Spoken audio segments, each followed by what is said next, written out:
Meghan Markle's luxury pop-up or just a fancy bookstore shelf? Remember when Meghan Markle was hyped as Hollywood's next comeback queen? The rebranded Duchess, the feminist CEO, the lifestyle mogul in the making? Yeah, about that. Fast forward to now, and her big relaunch looks more like a sad shelf of jam jars sitting in a bookstore that smells like oat milk and expensive hand sanitizer. So Meghan recently popped up at Godmother's Bookstore, the kind of place where people pretend to read poetry while sipping $12 lattes. Apparently, she hosted a pop-up launch for her as-ever jam line there.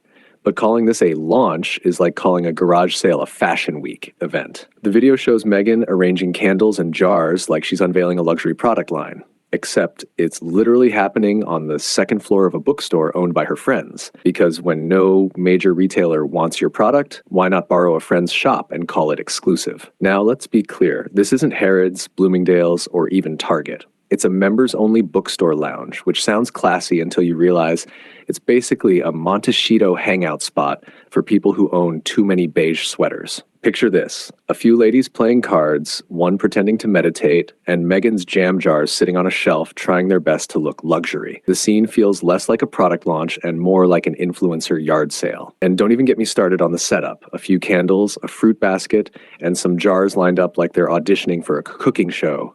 No one's watching. Of course, Oprah swooped in again, featuring Meghan's jam on her annual favorite things list.